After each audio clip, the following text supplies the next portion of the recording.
ప్రకటన గ్రంథం 3వ అధ్యాయము. ప్రకటన గ్రంథము 3వ అధ్యాయం.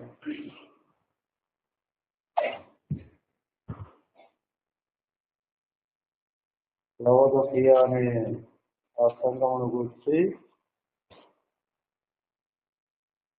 పోయిన వారము కొంత నేర్చుకున్నాము. ఈ లవోదికీయ సంఘం ప్రభువును అన్ని సంఘాల కన్నా ఎక్కువగా బాధ పెట్టిన సంఘం.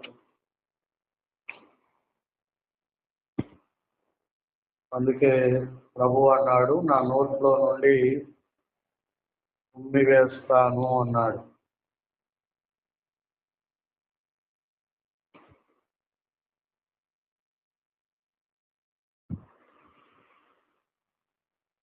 ఈ సంఘములో ప్రభు ఏమై ఉన్నాడో మరొకసారి జ్ఞాపకం చేసుకొని ప్రభువును ఆరాధన చేస్తాం. ప్రకటన గ్రంథం 3వ అధ్యాయము 14వ వచనము నాతో చెప్పండి. లవోదికీయలో ఉన్న సంఘపు దూతకు ఇలాగ వ్రాయము, ఆమేన్ అనువాడును నమ్మకమైన సాక్షియు దేవుని సృష్టికి ఆదియునైన వాడు చెప్పు సంగతులేవనగా, ఈ సంఘములో దేవుడు తన పరిచయాన్ని చేసుకునే ఈ పరంపరలో ప్రభు అన్నాడు, నేను ఆమేన్ అనువాడను అని అన్నాడు. పోయిన వారం ఈ మాట నేను మీకు గుర్తు చేశాను. మనం ప్రార్థన చేసినప్పుడు ప్రార్థన ముగింపు ఎలా ముగిస్తాము అంటే ఆమేన్ అంటాము. ఒక వ్యక్తి ప్రార్థన చేసిన తర్వాత యేసు నామమున ప్రార్థిస్తున్నాము తండ్రి అని అనగానే మిగిలిన వారందరూ ఏమని పలుకుతారు? ఆమేన్. అంటే అర్థం ఏమిటి అంటే, ఇంతవరకు చేసిన ప్రార్థనను మేము సమర్పిస్తూ ఉన్నాము. ఆయన లేక ఆమె చేసిన ప్రార్థన మేము ఏకీభవిస్తూ ఉన్నాము. ఆయన లేక ఆమె ఆ ప్రార్థనలో అడిగినవన్నీ కూడా అవసరమైనవే, అవి మేము లేక ప్రార్థించిన వ్యక్తి పొందుకోదగినవే అని ఆమేన్ అనే మాటతో మన అంగీకారాన్ని తెలియజేస్తాం. ప్రార్థన ముగింపులో ప్రార్థించిన వ్యక్తి యొక్క ప్రార్థనకు మన అంగీకారాన్ని, ప్రార్థించిన వ్యక్తి ప్రార్థన మనవులన్నీ ఇవ్వవలసినవే అన్న మన ఆమోదాన్ని ఆమేన్ అనే మాట ద్వారా మనం తెలియజేస్తాం. హీబ్రూ భాషలో ఆమేన్ అనేటువంటి ఈ మాటకు మొదటి భావం ఏమిటి అంటే నమ్మకమైనది అనేటువంటి మాట పోయిన వారము చెప్పాను. ఆమేన్ అంటే ఆయన చేసిన ప్రార్థన లేక ఆమె చేసిన ప్రార్థన నమ్మదగింది, అదేం దొంగ ప్రార్థన కాదు అని మనం చెప్పినట్లు, అది డూప్లికేట్ ప్రార్థన కాదు అని మనం తెలియజేసినట్లు. కాబట్టి ఆమేన్ అనేటువంటి మాటకు నమ్మకమైనది. పోయిన వారము యేసుక్రీస్తు ప్రభువారు మరి ఆమేన్ అనువాడుగా లవోదికీయ సంఘానికి పరిచయం చేసుకుంటున్నాడు. అంటే అర్థం ఏమిటంటే ఆయన నమ్మదగిన వాడు అని అర్థం. కాబట్టి తిమోతి పత్రికలో రాయబడినట్లుగా మనము నమ్మదగని వారమైనప్పటికీ ఆయన నమ్మదగిన దేవుడుగా ఉన్నాడు. నువ్వు నేను మనదంతా డూప్లికేట్ సర్కిల్. అమావాస్య రోజు అసలు గడపడం, పున్నమి రోజు నిండుగా ఉంటాం. నీ భక్తి ఏ రోజు ఎలా ఉంటుందో ఎవరికీ తెలియదు. నా భక్తి ఏ రోజు ఎంత దిగజారిపోతుందో కూడా ఎవరికి తెలియదు. వాతావరణాన్ని బట్టి, పరిస్థితిని బట్టి, అవకాశాలను బట్టి భక్తి మారుతూ ఉంటుంది. ఊసర వెళ్ళి భక్తి. అవసరం ఉంటే ఒక తీరు మాట్లాడతాం, అవసరం దాటిపోతే ఇంకొక తీరు మాట్లాడతాం. కాబట్టి మన తత్వం అది.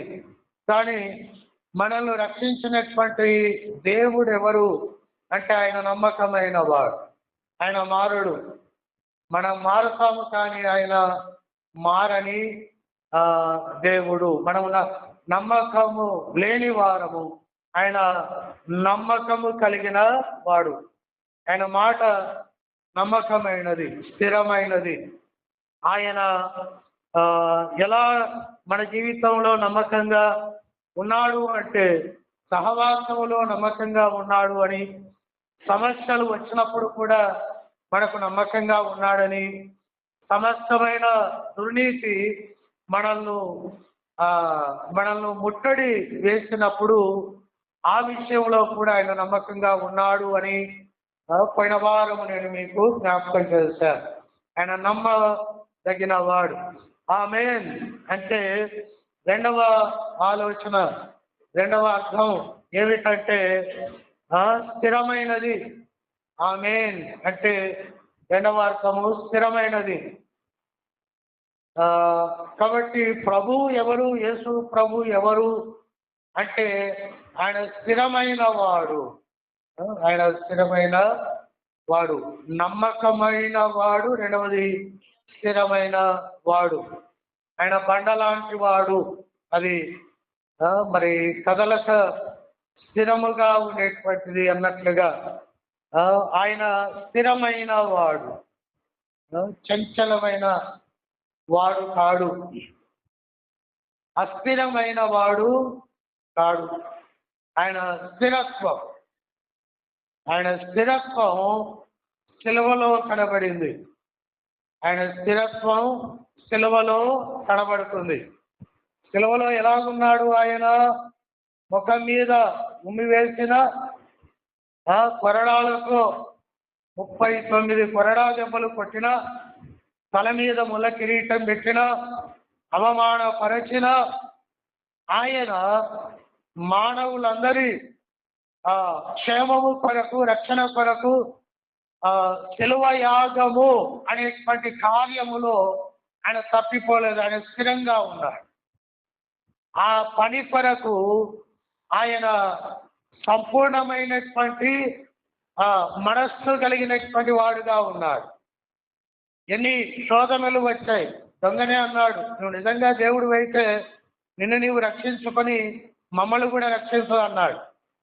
ఆ దొంగ ఎందుకన్నాడు అంటే సాతాను యొక్క మనిషి గనక దేవుడు ఆ సిలువలో ప్రాణం పెట్టకుండా ఆ కార్యాన్ని ఆపు చేయడానికి ఈ దొంగ ద్వారా సాతాను ప్రభువును శోధించినాడు. కింద ఉన్నటువంటి ప్రజలందరూ అన్నారు, నీవు వాళ్ళను రక్షించావు కదా, వీళ్ళను కాపాడావు కదా, ఆ చనిపోయినటువంటి వాళ్ళని కూడా లేవనెత్తావు కదా, ఈ విధంగా ఆ సాతాను చేత పట్టబడినటువంటి వారిని విడుదల చేశావు కదా, ఇన్ని గొప్ప కార్యాలు చేశావు, నీటిని ద్రాక్షారసంగా చేశావు, కుష్ఠరోగిని బాగు చేశావు, కళ్ళు లేని వారికి కళ్ళనిచ్చావు, మరి కాళ్ళు లేని వారికి కాళ్ళనిచ్చావు, ఇదిగో అనేకమైన అద్భుతాలు చేశావు కదా, ఇప్పుడు నువ్వు కష్టంలో ఉన్నావు, నిన్ను నీవు కాపాడుకో, మేము నిన్ను నమ్ముతామన్నారు. ఇవన్నీ మాటలు ఎందుకు అనవలసి వచ్చింది? ఈ మాటలన్నీ దేనిని బట్టి వారు అన్నారు అని అంటే, దేవుడు ఏ పనినైతే చేయడానికి వచ్చాడో ఆ పని నుండి దేవుణ్ణి దృష్టిని మరల్చడానికి, యేసయ్య దృష్టిని మరల్చడానికి కింద ఉన్న వారందరూ మాట్లాడిన మాటలు అవి. ఆ మాటలన్నిటినీ ప్రభు పట్టించుకోలేదు. ఏ సిలువ కార్యాన్ని సంపూర్ణం చేయడానికి వచ్చాడో ఆ సిలువ కార్యములో ఆయన స్థిరంగా ఉన్నాడు. ఆయన స్థిరంగా బలంగా ఉన్నాడు. కాబట్టి ఆయన తాను తన యొక్క వ్యక్తిగత మరి సేవా పరిచర్య జీవితం అంతా కూడా ఆయన స్థిరమైన వాడు. అస్థిరమైన వాడు కాడే కాడు. కాబట్టి మనకు ఏదైనా కష్టం వస్తే మన స్థిరత్వాన్ని మనం కోల్పోతాం. తీరని అనారోగ్యం, దేవుణ్ణి నమ్మావు, దేవుని నమ్మిన తర్వాత తీరని అనారోగ్యం, ఇంట్లో ఒకరికి పోతే ఒకరు, ఒకరికి పోతే ఒకరు, నువ్వు ఇబ్బంది పడుతూ ఉంటే పక్కింటోడో ఎనికింటోడో ఎదురింటోడో బంధువు ఏమంటాడంటే నీ దేవుడు ఏం దేవుడే, ఆ దేవుడు పాడుగాడు, నీ కష్టాల్లో ఒక కష్టం కూడా తీరుస్తలేడు కదా అని వారి సూటిపోటి మాటలు పడలేక దేవుని నమ్మిన నీవు దేవుణ్ణి దాటిపోయేటువంటి పరిస్థితిలోనికి వచ్చేసే అవకాశాలు ఉన్నాయి. అనగా మనము స్థిరంగా లేని వారం, కానీ ఆయన స్థిరమైన వాడు. మన ఆరాధనలో స్థిరత్వం లేదు. ఒక ఆదివారం వస్తే 4 ఆదివారాలు పక్కన పడేస్తాం. ఆ వచ్చిన ఒక్క ఆదివారం కూడా ఏం వింటామో తెలియదు, ఏమి వింటున్నామో కూడా తెలియదు, వచ్చామా పోయామా అంటే. ఈరోజు ఈ ఆరాధనలో దేవుడు నాతో ఏం మాట్లాడాడు అని ఎవడైనా బయట వాడు అడిగితే అదేమీ మన హృదయంలో లేదు. కాబట్టి ఎందుకు వచ్చావు అంటే దానికి లెక్కపత్రం లేదు, స్థిరత్వం అనేది లేదు. కానీ భక్తులమే, కానీ సంఘ విశ్వాసులమే, సభ్యులమే. కాబట్టి నీకు నీ దేవునికి తూర్పుకు పడమరకు ఎంత దూరం ఉన్నదో అంత వ్యత్యాసం ఉంది. కానీ యేసుక్రీస్తు ప్రభు లవదొకియా సంఘముతో అంటున్నటువంటి మాట, నేను ఆమేన్ అనువాడు. అనగా అర్థం ఏమిటంటే నేను స్థిరమైన వాడు. లవదొకియా సంఘము స్థిరమైనది కాదు, అది ఊసర వెళ్ళి సంఘం. అది అవసరాన్ని బట్టి మాట్లాడేటువంటి సంఘం, అవసరాన్ని బట్టి దేవుణ్ణి వాడుకునే సంఘముగా ఆ సంఘం ఉంది తప్ప అది స్థిరత్వంలో లేదు. ఆ విషయాన్ని ఆ సంఘానికి గుర్తు చేయటానికి ప్రభువు ఆ సంఘముతో అంటున్నాడు, ఆమేన్ అనువాడనైన నేను నీ గురించి ఈ మాటలు చెబుతున్నాను అని అంటున్నాడు.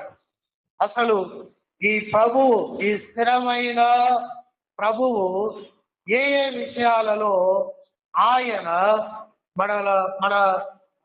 మనల్ని స్థిరపరిచే వాడుగా ఉన్నాడు కొన్ని మాటలు నేను మీకు జ్ఞాపకం చేస్తాను.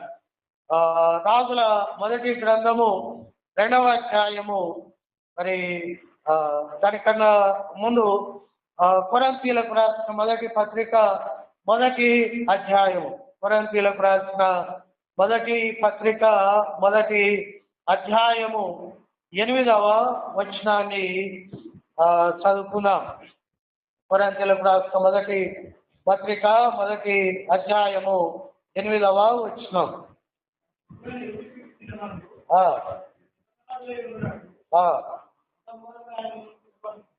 అంతము వరకు ఆయన మిమ్మును స్థిరపరచును, అంతము వరకు ఆయన మిమ్మును స్థిరపరచును.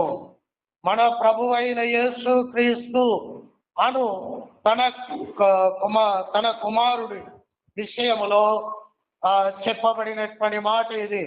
ప్రభువైన యేసు క్రీస్తు దినమందు మీరు నిరపరాధులై ఉన్నట్లు అంతము వరకు ఆయన స్థిరపరచును. కాబట్టి మనము స్థిరంగా లేము, కానీ ప్రభు ఏమంటారంటే మిమ్ములను ఆయన అంతము వరకు స్థిరపరచడానికి ఆయన ప్రయత్నం చేస్తాడు. అందుకే ఒక పని ఆయన పెట్టుకుంటే ఆ పనిలో ఆయనకు స్థిరత్వం ఉంది. ఒక పని పెట్టుకుంటే ఆ పనిలో ఆయన స్థిరంగా ఉంటాడు. ఆ పనిలో ఆయన కదలని వాడుగా ఉంటాడు. కాబట్టి యేసు క్రీస్తు నందు విశ్వాసం వచ్చినటువంటి ప్రతి విశ్వాసిని దేవుడు ఏం చేయగలడు అంటే ఆ వ్యక్తిని అంతము వరకు స్థిరపరచడానికి అన్ని విధాలుగా ఆయన సహాయం చేసేటువంటి వాడుగా ఉంటున్నారు. ఆయన అంతం వరకు స్థిరపరచువాడు. నువ్వు ప్రభు స్థిరపరచడానికి ప్రయత్నం చేసేవాడు. ఆయన ఎంతవరకు స్థిరపరచగలడు అని అంటే 1 కొరింథీ 1వ అధ్యాయము 8వ వచనం 2వ లైన్లో అన్నాడు, అంతము వరకు ఆయన మిమ్మును స్థిరపరచును. అంతము వరకు ఆయన మిమ్మును స్థిరపరుస్తాడు. కాబట్టి ఆయన ఒక వ్యక్తిని స్థిరపరచడానికి మరి ఆలోచన కలిగిన దేవుడుగా ఉన్నాడు. ఆయనను నమ్మిన నిన్ను గాలికి పెట్టడం ఆయనకి ఇష్టం లేదు. ఆయన నమ్మిన నిన్ను ఆయనను నమ్మిన నిన్ను ఆయనలో స్థిరపరచడం ఆయన బాధ్యత. ఆయనలో స్థిరపరచడం ఆయన బాధ్యత. దేవుణ్ణి నమ్మావు, ఇదిగో ఈ సంఘములో చేర్చబడ్డావు. కాబట్టి ఈ సంఘములో చేర్చబడిన నిన్ను వాక్యములో స్థిరపరచ బాధ్యత నాది. బడికి నీ పిల్లలు పంపిస్తారు. చదువు నేర్పించే బాధ్యత నీవు నీ పిల్లల్ని ఏ బడికి పంపిస్తావో ఆ సారు భుజాల మీద ఉంది. వాడికి చదువు రాకపోతే పైసలు అడిగినప్పుడు నువ్వు వెళ్ళి నా కూతురుకు ఏం నేర్పించినావని నీకు పైసలు ఇవ్వాలి, వీడికి అక్షరాలే రావట్లేవని నిలదీస్తావు కదా. అలాగనే ఆ చదువులో ఆ సారు ఆ చిన్న బిడ్డను ఏ విధంగా స్థిరపరచడానికి ప్రయాస పడతాడో అలాగున ఆయనను నమ్మిన నిన్ను ఆయనలో స్థిరపరచుటకు ఆ రక్షకుడైన యేసు కూడా కష్టపడతాడు. ఆయనలో స్థిరపరిచే బాధ్యత అనుగ్రహించిన దైవ సేవకుడి ద్వారా ఆయన కష్టపడతాడు. కాబట్టి ఆయన అంతము వరకు మనము స్థిరపరచు వాడుగా ఉంటున్నాడు. ఎజ్రా గ్రంథం 9వ అధ్యాయము 8వ వచనాన్ని చదువుకుంటే అక్కడ దేవుని యొక్క వాక్యములు ఇలాగున రాయబడి ఉంది. ఎజ్రా గ్రంథం 9వ అధ్యాయము 8వ వచనం. ఎజ్రా గ్రంథం 9:8 నాతో చెప్పండి. 9వ అధ్యాయం 8వ వచనం 4వ వచనం 4వ లైన్లో. ఎజ్రా గ్రంథం 9వ అధ్యాయం 8వ వచనం 4వ లైను నాతో చెప్పండి. తన పరిశుద్ధ స్థలమందు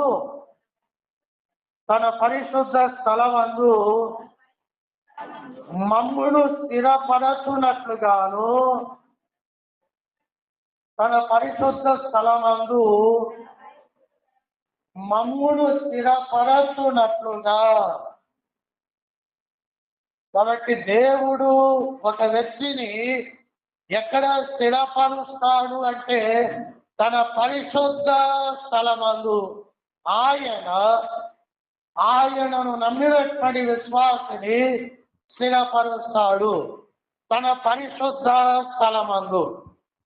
కాబట్టి పిల్లవాడు చదువు నేర్చుకోవాలి అంటే ఇళ్లలో ఎగిరితే దుంకితే వాడికి చదువు రాదు. వాడు ఒక స్థలానికి వెళితే ఆ స్థలములో వాడు చదువులో కలిగేటువంటి అవకాశం ఉంది. ఆ స్థలమే బడి, ఆ స్థలమే స్కూల్, ఆ స్థలమే కాలేజ్. అలాగుననే దేవుణ్ణి నమ్మినటువంటి వ్యక్తిని దేవుడు స్థిరపరిచేటువంటి స్థలం ఏమిటంటే ఆయన పరిశుద్ధ స్థలం.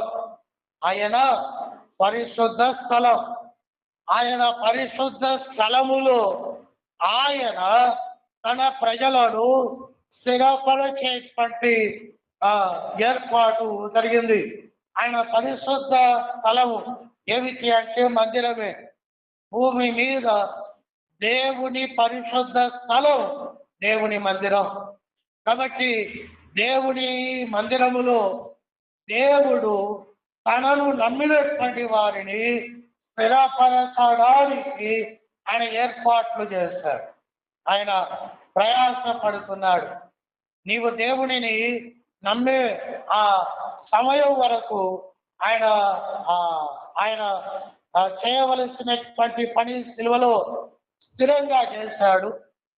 ఎవరు ఎన్ని మాటలు అన్నప్పటికీ నీ పాపానికి పరిహారముగా తన రక్తాన్ని చిందించేటువంటి ఆ కార్యాన్ని స్థిరమైన పట్టుదలతో ఆయన చేశాడు. మరి ఆ విషయాన్ని నీకు ఒక విశ్వాసి ద్వారా, ఒక సేవకుడి ద్వారా, బైబిల్ ద్వారా నీకు తెలియజేసి నీ యొక్క ఆత్మలో ఆలోచన కలిగజేసి ఆయన నమ్ముకునేటువంటి మార్గాన్ని నీకు చూపించాడు. ఆ విధంగా ఆయనను నమ్మిన నన్ను స్థిరపరచడానికి ఆయన పరిశుద్ధ స్థలాన్ని ఆయన నిర్ణయించినాడు. కాబట్టి ఆ పరిశుద్ధ స్థలమే ఇదిగో ఈ గుడికి రాకుండా మేము దేవునిలో స్థిరపడ్డాము అని దేవుని నమ్మిన వారు అనడానికి వీలే లేదు. వారు స్థిరపడిన వాళ్ళు కాదు. అది చెత్త. గుడి యొక్క క్రమాన్ని పాటించని చెత్త అది. ఆ చెత్త ఒక మాయలో ఉంటుంది తప్ప అది దేవుని స్థిరపరచబడినటువంటి వ్యక్తి కాదు అన్నటువంటి విషయాన్ని మధ్యాహ్నము జ్ఞాపకం చేసుకోండి.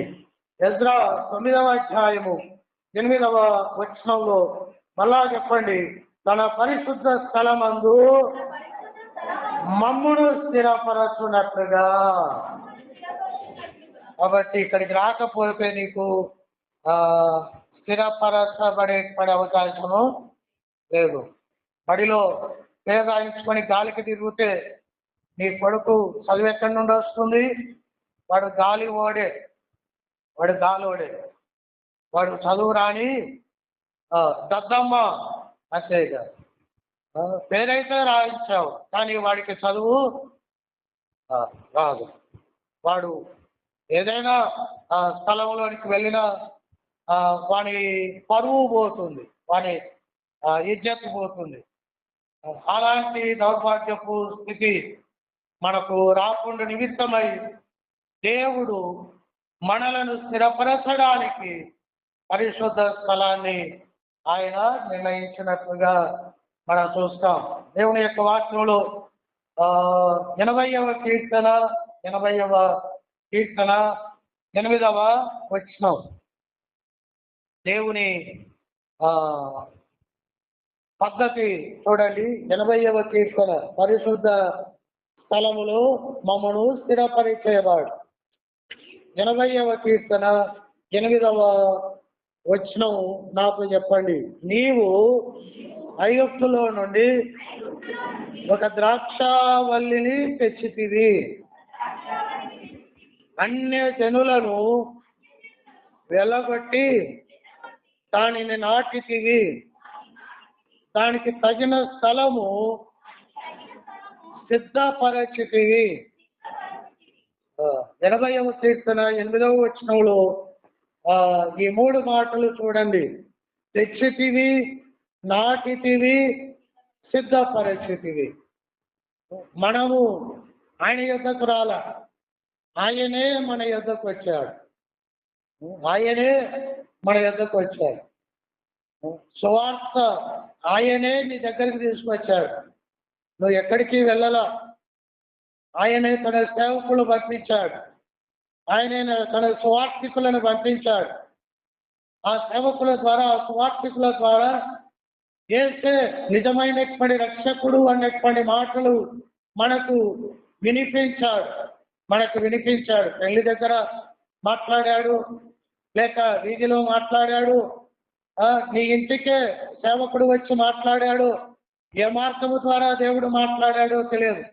కాబట్టి వీధిలో పడి ఉన్నటువంటి మన యొద్దకు వచ్చాడు. విగ్రహాలలో పడి ఉన్నటువంటి మన యొద్దకు వచ్చాడు. పాపములో, శాపములో, అగ్ని గంధకాలలో, మత్తులో పడి ఉన్న మన యొద్దకు వచ్చి మనలను తెచ్చి ఆ విగ్రహాల దగ్గర ఉన్నటువంటి మనలను, కులము మరి మతము అనేటువంటి కథలో ఉన్నటువంటి మనలను, సాతాను బంధకాలలో ఉన్నటువంటి మనలను తెచ్చి దేవుని పరిశుద్ధ స్థలము అనే ఈ సంఘములో నాటాడు. తెచ్చి ఎక్కడో ఉన్న మనలను స్థిరపరచడానికి, ఎక్కడో ఉన్నటువంటి మనలను స్థిరంగా బలంగా మార్చడానికి మనం పడిపోయిన చోటికి వచ్చి అక్కడి నుండి మనలను తెచ్చి ఇదిగో ఈ పరిశుద్ధ స్థలములో నాటి మనల్ని ఏం చేశాడు? సిద్ధపరిచి మనల్ని పరలోకానికి సిద్ధపరిచేటువంటి ప్రయత్నం ఆయన చేస్తున్నాడు. కాబట్టి ఇదంతా ఆయన పడినటువంటి కష్టం. కాబట్టి మనం పడ్డ చోటికి వచ్చాడు కాబట్టి ఆయన చులకనైపోయినాడంతే. నువ్వు గొప్పడివి, నువ్వు మినిస్టర్వు, ఆయన పనికి మాలోడు. ఎందుకంటే ఆయన పని పాట లేదు కదా. నువ్వు చాలా గొప్పవాడివి భూమి మీద. నువ్వు సంపాదించేంత ఇంకెవడు సంపాదించలేదు, నువ్వు చదువుకున్నంత ఇంకెవడు చదువుకోలేదు, నీకున్నంత తెలివి దేవునికి ఎక్కడ ఉంది? నీకున్నంత జ్ఞానం దేవునికి ఎక్కడ ఉంది? కాబట్టి నీ వెనకాల పడ్డాడు ఆయన. నువ్వు దొరవు, ఆయన దాసుడు, ఆయన విలువలేని వాడైతాడు. కాబట్టి మన ఇష్టారాజ్యం అంతే. ఆయన విలువ మనకు అంతగా పట్టడం లేదు. అందుకే మందిరానికి వచ్చిన దిక్కులు చూస్తున్నామంటే మనంత దరిద్రులు భూమి మీద ఎవడు ఉన్నాడు. అసలు ఎందుకు వచ్చామా అన్నది నాకు ఒక పెద్ద ప్రశ్న. ఎందుకంటే ఆయన విలువలేని వాడు. అవలించుకుంటున్నావు, పంటున్నావు, అటు చూస్తున్నావు, ఆడుకుంటున్నావు, అంతే, ఏమి లేదు. వచ్చినావా అంటే వచ్చినావు. దీనివల్ల ఉపయోగం ఏమి, ఆశీర్వాదం దీవెనేమి రాదు. కాబట్టి బడికి పోయినావా అంటే పోయినాడు. వాడు రాస్తే కదా చదువు వచ్చేది, చెప్పిన మాట వింటే కదా చదువు వచ్చేది. బలపం పట్టుకునే, పెండు పట్టుకునే దాని మీద రుద్దుతే కదా వాడికి అక్షరం వచ్చేది. కాబట్టి ఎమ్మెల్యేలో తీరు మన ఇష్టం, మన టైం. మనం ఎప్పుడు పోయినా ఆమెననేటప్పుడు కూడా చర్చికి పోవచ్చు అంతే.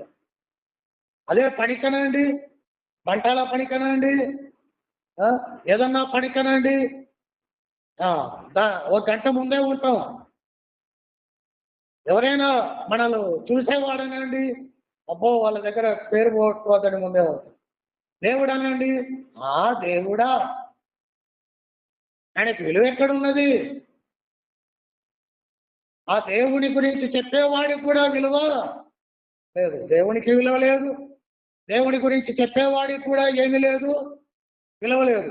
సారుతో నాకు అవసరం పడదు, నాతోనే సారుకు అవసరం పడుతుంది. కాబట్టి సారు కన్నా నేనే గొప్పవాడిని.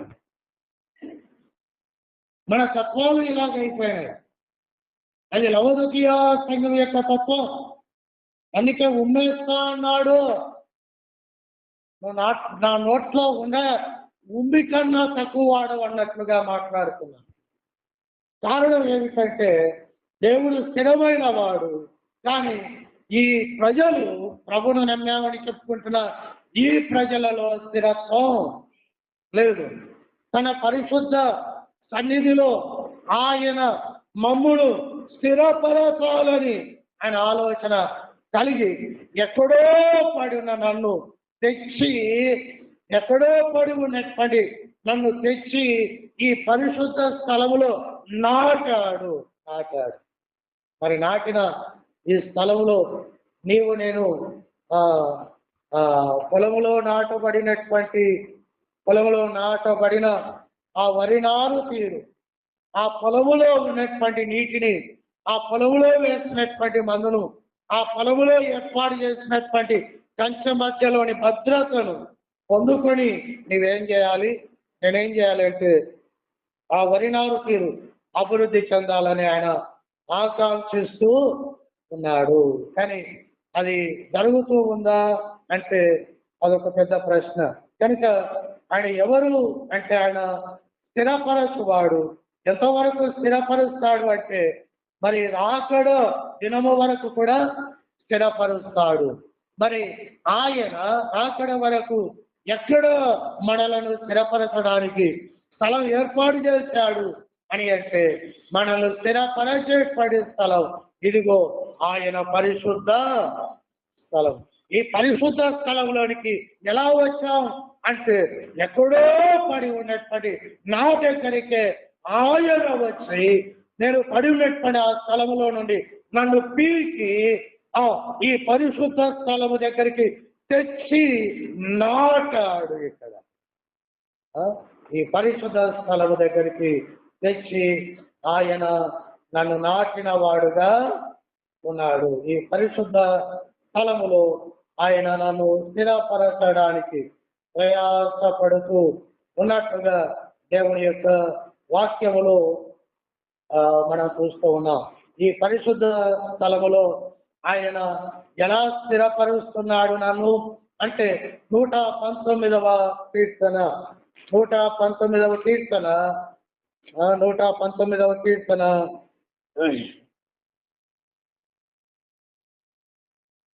119వ కీర్తన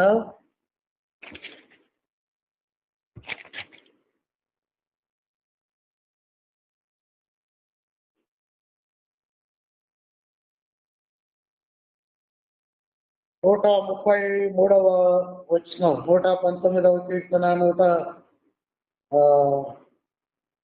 133వ వచనం. నీ వాక్యమును బట్టి నా అడుగులు ఎలా స్థిరపరుస్తున్నాడు మందిరములో అంటే వాక్యమును బట్టి. ఆయన ఇంకొక మ్యాజిక్లు చేసి స్థిరపరచడం లేదు. ఆకలి అవుతుందా, ఇదిగో నీకు ఇది ఇస్తాను.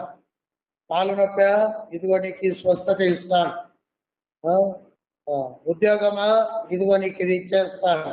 మ్యాజిక్లు చేసి ఆయన స్థిరపరచడానికి ఈ పరిశుద్ధ స్థలములో ఆయన ఆశ కలిగి ఉన్నవాడుగా లేడు. కానీ మనలను పరిశుద్ధ స్థలములో ఎలా స్థిరపరుస్తూ ఉన్నాడు అని అంటే ఆయన అన్నాడు, నీ వాక్యమును బట్టి నా అడుగులు.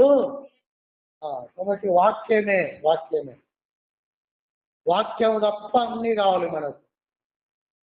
ఏదొద్దు, వాక్యం వద్దు. ఇంతసేపు చెప్తాడా, అంతసేపు చెప్తాడా అంటే వీడు స్థిరమైనవాడు కాదు, వీడు గాలి బ్యాచ్. కాబట్టి వీడికి వాక్యం అక్కర్లేదు, లోకం కావాలి. లోకంలో రామాయణాలన్నీ కావాలి. ఆ ఇంటి ముచ్చట, ఈ ఇంటి ముచ్చట కావాలి. ఆ పార్టీ ముచ్చట, ఈ పార్టీ ముచ్చట కావాలి. అవి పరలోకానికి నేను సిద్ధపరుస్తాయా, పరలోకానికి నేను స్థిరమైనటువంటి వ్యక్తిగా ఆ విషయాలన్నీ ఉపయోగపడతాయా? కాదు. ఒక వ్యక్తి దేవునికే పడగలిగినటువంటి స్థలం ఏమిటంటే పరిశుద్ధ స్థలం, అదే మందిరం. ఆ మందిరములో ఆ వ్యక్తి ఎలా స్థిరపరచబడతాడు అని అంటే ఆ మందిరములో దేవుడు తన వాక్కు ద్వారా ఆయనను లేక ఆమెను ఆయన స్థిరపరిచేటువంటి అవకాశం ఉంది. 119వ కీర్తన 28వ వచనం చూడండి. 119వ కీర్తన 28వ వచనం. నాతో పలకండి.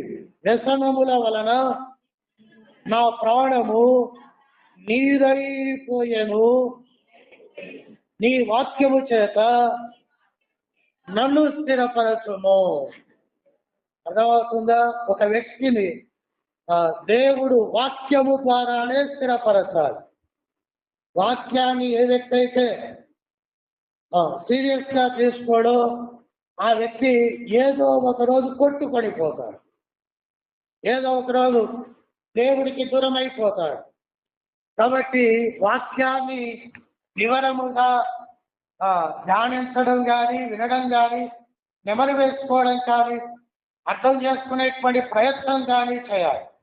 కనుక ఒక వ్యక్తి పరిశుద్ధ స్థలములో స్థిరపరచబడు నిమిత్తమై నిన్ను రక్షించిన నీ రక్షకుడైన ఆ యేసు నీవు నేను పడి ఉన్నటువంటి స్థలంలోనికి వచ్చి అక్కడి నుండి తీసుకొని ఇదిగో మందిరములో నన్ను నాటి ఈ మందిరములో వాక్యము చేత నిన్ను స్థిరపరిచేటువంటి ప్రయత్నం చేస్తుంది. కాబట్టి ఆ వాక్యము మరి నిన్ను బలపరిచేదిగా ఉండాలి అన్నటువంటి ఆలోచన దేవుడు కలిగి ఉన్నాడు. ఆ వాక్యము చేత నీవు లేక నేను స్థిరపరచబడతాము. వాక్యముతో మనల్ని క్రీస్తు అనేటువంటి బండ మీద ఆయన మరి స్థిరంగా నిలబెడతాడు. వాక్యం ఎప్పుడైతే నీ హృదయాంతరంగాలలో మరి గూడు కట్టుకొని ఉంటుందో అప్పుడు నీవు నేను మరి దూరం అయిపోయేటువంటి పరిస్థితి ఉండదు. అందుకే దేవుని యొక్క వాక్యం ఏమని చెప్తుందంటే చూడండి, 119వ కీర్తన 25వ వచనం. నా ప్రాణం మట్టిని హత్తుకొనుచున్నది, నీ వాక్యము చేత నన్ను, నీ వాక్యము అది బ్రతికిస్తుంది. కాబట్టి బ్రతికించి స్థిరపరిచి నిన్ను నిత్యత్వానికి యోగ్యమైనటువంటి మరి వ్యక్తిగా ఆ వాక్యమే మారుస్తుంది. కనుక గుర్తుపెట్టుకోండి, ఆమేన్ అనువాడు అంటే రెండవ అర్థం ఏమిటి? స్థిరమైన వాడు. మొదటి అర్థం నమ్మకమైన వాడు, రెండవ అర్థం ఏమిటంటే స్థిరమైన వాడు.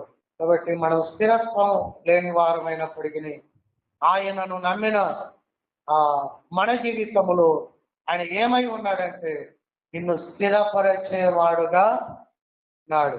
ఎక్కడో పడి ఉన్న మన దగ్గరికి వచ్చాడు, ఎక్కడో పడి ఉన్న మన దగ్గరికి వచ్చి అక్కడి నుండి మనల్ని తెచ్చి పరిశుద్ధ స్థలంలో నాటి ఏం చేస్తున్నాడు? ఆయన మనల్ని స్థిరపరుస్తున్నాడు.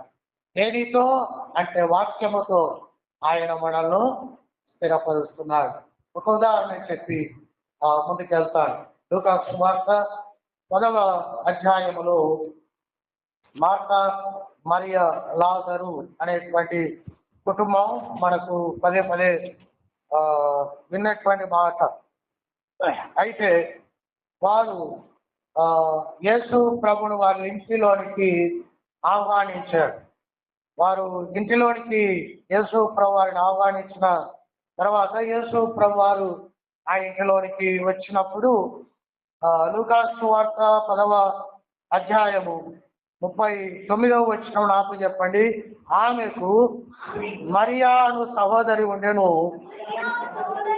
ఈమె యేసు పాదముల యొద్ద కూర్చుండి ఆయన బోధ వినుచుండెను. కాబట్టి ఆమె మరియను స్థిరపరుస్తున్నాడు. ఎక్కడ అంటే వాక్యముతో స్థిరపరుస్తున్నాడు. వేరే వాళ్ళు పేదవాళ్ళకి డబ్బునిచ్చి స్థిరపరిచారా? వారు తల్లిదండ్రులు లేని కుటుంబము, మరి అటువంటి అనాథలైనటువంటి వారికి ఆసరాగా ఉండి స్థిరపరిచినాడా? ఆ కుటుంబాన్ని ఆయన వాక్యముతో స్థిరపరిచినాడు. ఇద్దరు ఉన్నారు, కానీ ఆ ఇద్దరిలో ఒకరే వాక్యము చేత స్థిరపరచబడడానికి ఇష్టపడ్డారు. కాబట్టి వాళ్ళు యేసుని ఇంట్లోకి ఆహ్వానించిన వారే, కానీ ఒక్కరే వాక్యము ద్వారా స్థిరపరచబడడానికి ఇష్టపడ్డారు. మందిరంలో కూడా అలాగే ఉంటారు, మందిరంలోనే ఉంటారు, కానీ ఎంతమంది వాక్యము ద్వారా స్థిరపరచబడాలని ఆశ కలిగి వస్తున్నారు మందిరానికి? ఎంతమంది నిద్రపోవడానికి వస్తున్నారు? ఎంతమంది ఆదివారం కదా, పోకపోతే ఏమవుతుందో, ఆదివారం కాబట్టని మందిరానికి వచ్చే వాళ్ళు ఎంతమంది? కాబట్టి నీవు దేవుని వాక్యము చేత స్థిరపరచబడాలి, ఆయన ఉద్దేశం అది. కానీ మార్త వంటల మీద పడ్డది, మరియా వాక్యము మీద పడింది. వాక్యమేమో స్థిరపరుస్తుంది, వంటలేమో కేకలు వేయునట్లుగా చేస్తాయి. వంటలు వంటలు వంటలు ఏం చేస్తుంది? మార్త అంటే వంటల పని పెట్టుకొని ఆ వంటల పనిలో లేనిపోని ఆలోచనలు వచ్చాయి. 13 మందికి వంట వండాలి, కష్టముతో కూడుకునేటువంటి పని అయినప్పటికీ ఏదో పనికి ఒప్పుకున్నది ఆమె పని, ఆమె చేయవలసింది. కానీ వంటల పనిలో పడి ఆమె యేసు మీదనే తిరుగుబాటు చేస్తుంది. వాక్యము లేని మనిషి యేసు మీద కోప్పడతాడు.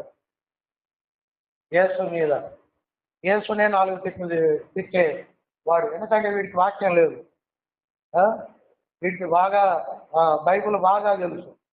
కాబట్టి ఎవరు రక్షించినారో ఆ యేసునే ఈ విశ్వాసి నానా మాటలు అనేటువంటి గొప్పోడైపోయింది. మార్త అలాగునే అంటూ ఉంది. 40వ వచనంలో అంటది, చెప్పండి. మార్త విస్తారమైన పని పెట్టుకొనుట చేత తొందరపడి.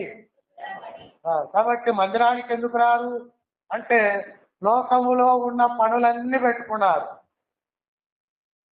లోకంలో పెట్టుకున్న పనులన్నీ పెట్టుకున్నారు. కాబట్టి ఈయనకు మందిరానికి రావడం ఇష్టం లేదు. ఎండాకాలం ఎండ అంటాడు, వర్షాకాలం వర్షం అంటాడు, చలికాలం చలి అంటాడు.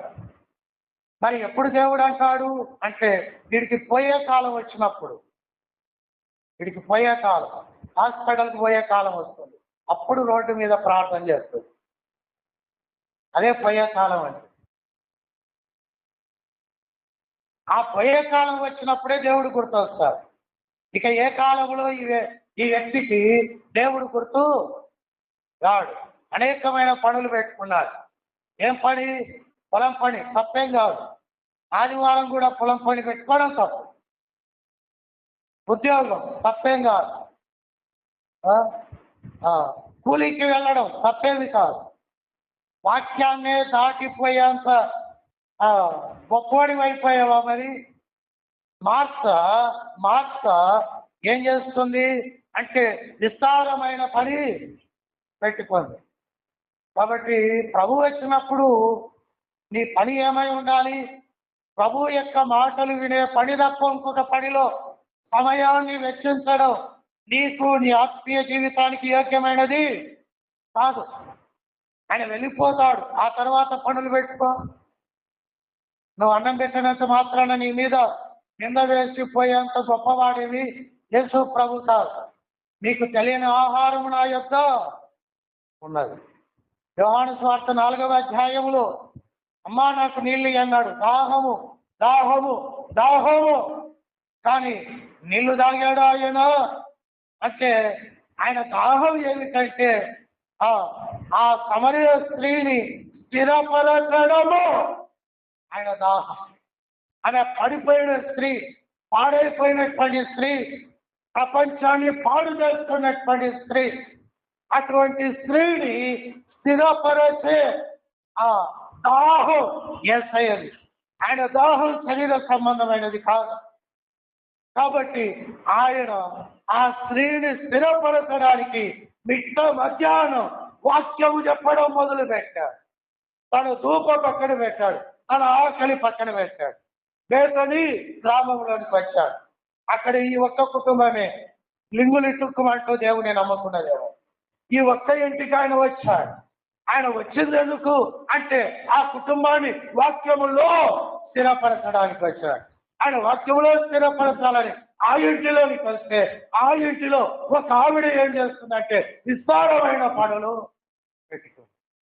కాబట్టి నిన్ను రక్షించుకున్నది నువ్వు లోకంలో ఉన్న పనులన్నీ నెత్తిన పెట్టుకొని లోకంలో ధనవంతుడు కావాలని కాదు, లోకంలో రాజకీయ నాయకుడి అవతారం ఎత్తాలని కాదు.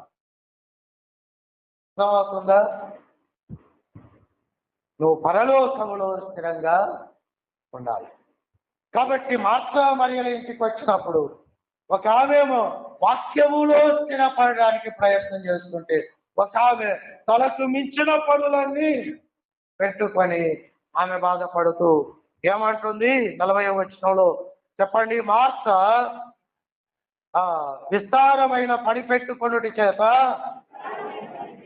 తొందరపడి ఆయన యొద్దకు వచ్చి, ప్రభువా, నేను ఒంటరిగా పని చేయుటకు నా సహోదరి నన్ను విడిచి పెట్టినందున నీకు చింత లేదా? అంటే వీలైతే యేసు ప్రభుతో కూడా పొలం పనులు చేయించేంత గొప్ప విశ్వాసులం మనవని. యేసు ప్రభుతో కూడా వంటలు చేయించేంత గొప్ప సమర్పణ. ఏం నీకు చింత లేదా? మేము బతకాలన వద్దా? ఇవే కదా బయట కనకపోయినా ఎందుకయ్యా ప్రార్థనకు రాలేదు అని ఒకవేళ అడిగితే మన కడుపులో నుండి వచ్చే కోపం అంతా ఇంత కాదు. పైన బుధవారం ఒక ఇంట్లో కుటుంబ ప్రార్థనకు వెళ్ళాం. ఈ వారం రాలేంతే వాళ్ళకు స్పృహ ఏమీ లేదు. వీడు పనికిరానోడు కాబట్టి, దిక్కులేనోడు కాబట్టి వాళ్ళ ఇంటికి సిగ్గు లేకుండా పోయి వాళ్ళకి వాక్యం చెప్పి, ఏముంది, ఏం పని పెట్టుకున్నావు, ఏం సంపాదించుకుందామని పెట్టుకున్నావు, పరలోకం గ్యారెంటీనా నీకు, వాక్యము చేత స్థిరపరచబడ్డావా అని అడిగితే మాటలు లేవు, మాట్లాడుకోవడాలు. ఏమి మార్త దేవుని మీదనే అభాండాలు వేసేస్తూ ఉంది. నీకు చింత లేదా, నీకు బాధ లేదా, మేము బాగుపడడం సారికి ఇష్టము నాతో అనరు కానీ బయట అంటారు. మేమేం చేస్తే ఆయనకేందా, ఆయన పని పాట లేనోడు, ఊడిసి వచ్చినోడు. మన పనులు మనం చేసుకోవద్దా, మన తిరుగుళ్ళు మనం తిరగొద్దా, మన భాషలు మనం చేయవద్దా? ఆయన తీరు ఉంటే మనకి ఎక్కడ గడుస్తుంది? కాబట్టి ఆయన స్థిరపరచడానికి ప్రయత్నం చేస్తూ ఉండగా మనము ఆయనను చులకన చేస్తున్నాం. కాబట్టి ఆమె అనగా మార్త యేసునే ప్రశ్నించేదైంది. కానీ వాక్యము తెలుసుకున్నటువంటి మరియ యేసు ద్వారా పొగడబడినటువంటి స్త్రీగా మారింది. మరి యేసు ప్రభు ఏమంటున్నాడు చూడండి, 41వ వచనంలో నాతో చెప్పండి. అందుకు ప్రభువు, మార్త నీవు అనేకమైన పనులను గురించి విచారము కలిగి తొందరపడుతున్నావు, కానీ అవసరమైనది ఒక్కటే, మరియ ఉత్తమమైన దానిని ఏర్పరచుకొనెను. పరలోకం దగ్గర ఇదే జరుగుతుంది. ఒట్టి కుండలన్నీ బయటకు వెళ్ళిపోతాయి. 2వ వాక్యంలో చెప్తుంది, ఒట్టి కుండలన్నీ బయటకు వెళ్ళిపోతాయి, ఓటు కుండలన్నీ బయటకు వెళ్ళిపోతాయి. నిండు కుండ ఒక్కటే ప్రభువుతో పొగడ్త పొందడానికి అవకాశం. అన్నం పెట్టినోని మెచ్చుకోవాలా? మరి అన్నం పెట్టకుండా బోధ వినేదాన్ని మెచ్చుకోవాలా? మీరు పెళ్ళికి వెళ్తారు, మీకు 2 ముక్కలు ఎక్కువ వేసిన వాడిని మెచ్చుకుంటారా? మరి మీకు ఏమీ అన్నం పెట్టకుండా చేసిన వాడిని మెచ్చుకుంటారా? అన్నం పెట్టినోనే మెచ్చుకుంటారు. మార్తాను మెచ్చుకోవాలి ప్రభువు, వాళ్ళకి ఏర్పాట్లని చేస్తుంది. కాదు ప్రభు ఎవరిని మెచ్చుకున్నాడు? మరియను మెచ్చుకున్నాడు. ఎంతగా మెచ్చుకున్నాడు అంటే ఆమె సరైనది అన్నాడు. అంటే అర్థం ఏంటి? నువ్వు సరైన దానివి. అయిందా బస్సు? ఏం లాభం? ఎంతమంది చేజలు కొట్టి ఏం లాభం? ఎన్ని ఎకరాలు సంపాదిస్తే ఏం లాభం? ఎన్ని కూడబెడితే ఏం లాభం? ఏమీ లేని మరి దేవుని నోట పొగడబడింది. ఇంకా అంతకన్నా ఏం కావాలి? ఎలా మరి ఆ స్థానాన్ని పొందుకోగలిగిందంటే వాక్యము ద్వారా స్థిరపరచ. నాకు వాక్యం తప్ప ఏమవుతుంది? ఆయన ఏమనుకోడు, నేను కూడా ఏమనుకోను. నువ్వు వాక్యం వినాలి అనేటువంటి ఆలోచన తప్ప నీ మీద నాకెందుకు కోపం? మీ పిల్లల మీద నాకెందుకు నువ్వు వాక్యం వినాలని వచ్చింది దాని కొరకు. అందుకే రాణులు ఇంటి దగ్గర ఉన్నారు కదా, ఆ లగేజ్ ఇంటి దగ్గర ఉన్నలా వదిలేయండి. ఆ లగేజ్ నువ్వెందుకు తెచ్చుకుంటావు? వారమంతా పోయండి ఆ లగేజ్. కాబట్టి జాగ్రత్త. ఎప్పగా ఇది వాక్యములో స్థిరపరచబడడం కనుక. ఆమేన్ అనువాడు అంటే అర్థం ఏమిటి? అంటే ఆయన స్థిరమైన వాడు, ఆయనలో అస్థిరత అనేది లేదు. కనుక స్థిరమైన వాడు నిన్ను స్థిరపరచడానికి నీ మధ్యలో ఎక్కడ అంటే ఇదిగో నిన్ను నాటిన ఈ పరిశుద్ధ స్థలములో ఆయన నిన్ను స్థిరపరుస్తాడు. ఎలా అంటే వాక్యము ద్వారానే ఆయన స్థిరపరుస్తాడు.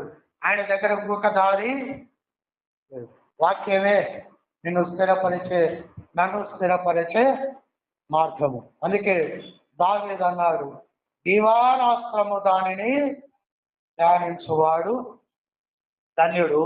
వాడి స్థిరత్వం ఎలా ఉంటుందో ఆయన చెప్పాడు. మొదటి కీర్తన చూడండి, 2-3 వచనాలు నాకు చెప్పండి. యెహోవా ధర్మశాస్త్రమందు ఆనందించుతూ దీవారాత్రము దాన్ని ధ్యానించువాడు ధన్యుడు. అతడు నీటి కాలువల యోరను నాటబడినదై ఆకువాడక తన కాలమందు వాళ్ళ మిచ్చు చెట్టు వలె ఉండును. అదనమాట స్థిరత్వం. వాడు వాడిపోడు, వాడు మసకబారడు. ఆయనకి ఎండాకాలం లేదు, వర్షాకాలం లేదు, వాని పద్ధతిలో మార్పు లేదు. ఎందుకంటే వాక్యమును దీవారాత్రము దాన్ని ధ్యానించడానికి ఇష్టపడు. కాబట్టి వాడి స్థిరత్వం ఎలా ఉంటుందంటే నీటి కాలువలో ఎవరైనా నాటబడినదై ఆకువాడక తన కాలమందు ఫలమిచ్చు చెట్టు వలె ఉండును. అతడు చేయనదంతయు సఫలమగును. దుష్టులు అలాగున ఉండక గాలి చెదర కొట్టు వలె. ఎందుకు? వీనికి వాక్యం లేదు, వాడు పొట్టే. ఈ చెత్త అంతా ఎందుకు ఇక మందిరంలో? అది పొట్టు పోని. ఎందుకు? వాక్యము లేదు, వాడిలో స్థిరత్వం లేదు. కాబట్టి వాక్యము లేని ఆ పొట్టు ఏమైపోతుంది? గాలికి చెదరగొట్టబడి పోతుంది. చూడండి 5వ వచనం, కాబట్టి న్యాయ విమర్శల దుస్తులు నీతిమంతుల సభలో పాపులు నిలువరు. నీతిమంతుల సభ ఒకటి ఉన్నది. వాక్యము చేత స్థిరపరచబడిన నీతిమంతుల సభలో పాపులు ఆదివారం ఇక్కడ ఉండలేదు. పరలోకంలో నువ్వెందుకుంటావు చెప్పు? ఇదే ఇష్టం లేదు, పరలోకం నచ్చుద్దా నీకు? ఇదే ఇష్టం లేదు, పరలోకం నచ్చుతుందా? అక్కడ రాజకీయం ఉండదు, అక్కడ ఒకరినొకరు గుంతలు తవ్వుకోవడం ఉండదు, తిట్టుకోవడం ఉండదు, శాపనార్థాలు లేవు. అక్కడ స్తుతించడం, అక్కడ ఆరాధన చేయడం ఉంటుంది. కాబట్టి ఇక్కడే అలవాటు లేదు, అక్కడేమొస్తావు? స్థిరత్వం లేని వారు నీతిమంతుల సభలో, స్థిరత్వం లేని వారు ఫలములు ఇచ్చేటువంటి స్థితిలో ఉండరు. స్థిరత్వం లేనటువంటి వారు మరి గాలికి చెదరగొట్టు పొట్టు వలె. కాబట్టి పొట్టుగా ఉండకుండా, ఫలాలు లేని చెట్టుగా ఉండకుండా, నీతి మంతుల సభలో నిలవలేని పాపులుగా మనం ఉండకుండా స్థిరత్వం కలిగిన విశ్వాసిగా చేయడానికి ఇదిగో పరిశుద్ధ స్థలములో ఆయన తెచ్చి నాటి వాక్యము ద్వారా మనల్ని ఏం చేస్తున్నాడు? ఆయన స్థిరపరిచేటువంటి ప్రయత్నం చేస్తూ ఉన్నాడు. కనుక ఆ విధంగా స్థిరపరిచే ఆ దేవుణ్ణి మనం స్తుతించి ఘనపరుద్దాం. ఈ ఒక్క మాట మీ మనస్సులో ఉంచుకోండి. నిన్ను స్థిరపరచడానికి ఆయన యొక్క ఉద్దేశం ఏమిటంటే, మొదట చదివిన మాట కొరింథీయులకు రాసిన మొదటి పత్రిక 1వ అధ్యాయము 8వ వచనం 2వ లైను చెప్పండి, నాతో చెప్పండి. అంతము వరకు ఆయన మిమ్మల్ని స్థిరపరచును. ఎంతవరకు స్థిరపరుస్తాడు? అంతము వరకు. ఆయన ప్రయత్నమాగదు. సిగ్గు లేకుండా కూడా నీ ఇంటికి వచ్చి, సిగ్గు అంతా పక్కన పెట్టి నీ ఇంటికి వచ్చి నిన్ను స్థిరపరుస్తా. పెళ్లిలో కూడా వాక్యం చెప్పి, నువ్వు రాకపోతే అక్కడ కూడా వాక్యం చెప్పి నిన్ను స్థిరపరుస్తా. కాబట్టి నిన్ను స్థిరపరచడానికి తన హోదాను పక్కన పెట్టే దేవుడు, తన స్థాయిని పక్కన పెట్టే దేవుడు, తనకున్నటువంటి అహాన్ని పక్కన పెట్టే దేవుడు, తనకున్నటువంటి శక్తి సామర్థ్యాలను పక్కన పెట్టే దేవుడు, నీకన్నా తక్కువ వాడిగా తనను తాను మార్చుకొని నిన్ను స్థిరపరచడానికి అంతము వరకు కష్టపడే దేవుడు ఎవరైనా ఉన్నారో అని అంటే నీ కొరకు ప్రాణం పెట్టిన యేసు. నా అవసరాన్ని వడ్డెక్కించుకున్నావని ఆయన నువ్వు పిలిస్తే, ఇన్ని రోజులు నన్ను పిలవలేదని ఆయన మానుకోకుండా ఆ రోజైనా ఆ వాక్యముతోనైనా బలపడతాడేమో అని నిన్ను నన్ను స్థిరపరచడానికి ఆయన కష్టపడే దేవుడుగా ఉన్నాడు. అంతం వరకు నిన్ను స్థిరపరచడానికి ప్రయాసపడే దేవుడుగా ఉన్నాడు. అట్టి ఆమేన్ అనే దేవుడు, నీ దేవుడు, నీ రక్షకుడైనందుకు ఆ దేవుడిని నువ్వు నేను స్తుతించి ఘనపరుద్దాం. కళ్ళు వంచండి. నన్ను స్థిరపరిచే ఆమేన్ అను దేవా నీకు స్తోత్రములు.